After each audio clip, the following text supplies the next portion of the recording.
Masyado kasing mahaba yung video. Yung second na recommendation namin, kami kasi ang ginagamit namin dito is yung beeswax. Yung natural na beeswax na nabibili sa mga apiary. Yun ang pwede nyo ipahid dito. Yun ang pinakamaganda sa lahat ng beeswax. Meron naman yung nabibili sa Lazada na yung beeswax na natimpla. Yun, pwede yun. Dito sa kahoy at saka dito sa ratanya, yun ang best na preservative beeswax. Ang second alternative is yung Renaissance na antique wax. Ito yun.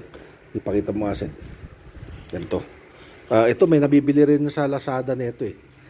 Meron siyang yung black, saka meron siya yung brown. Pero ito kasi bihira kami gumamit nito. Ito lang pagka dito sa shop magre-retouch kami. Kung ipakita mo kasi ito, so ilagyan mo yung isa dyan na ano, nung wax, yan yung luma na ano, yung sa iwik. O yan. Sige, lagyan mo para ako. Yan, lalagyan lang nila yan ng wax.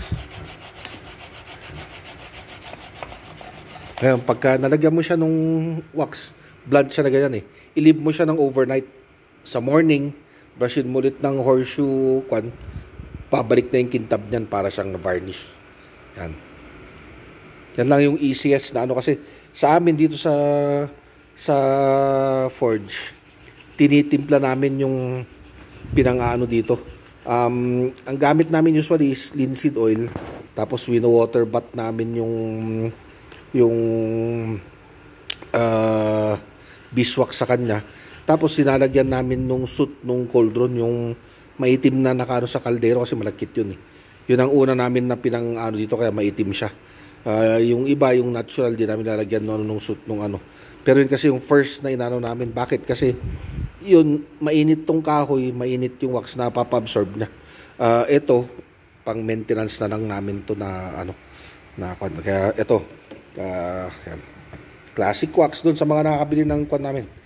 Ito, classic wax. Tapos yung beeswax na ano, wala kasi ako nung beeswax na dito, nasa Forge. Yan.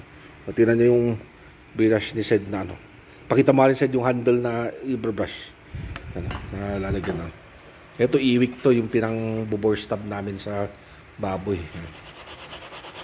Ideally kasi, usually, minsan lang ginagamit yung iwik. Pero, ito kasi, kwan na. Pag gumagawa tayo ng smoking ko, kwan yan. Kaya mag-itsura na. Tapos sa umaga, i-brush natin at kikintab na yan. Yan, absorbing na lang yun ng wax.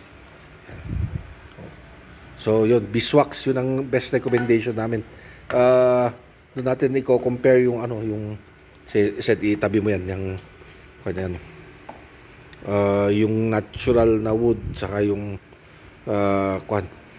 Kasi ito, natural yung materials natin tapos biglang nalagyan ng ano, ewan ko, parang mismatch sa akin din eh. Kaya yun, inaano ko yung recommendation sa inyo na ano, mga gamit nyo. Yan.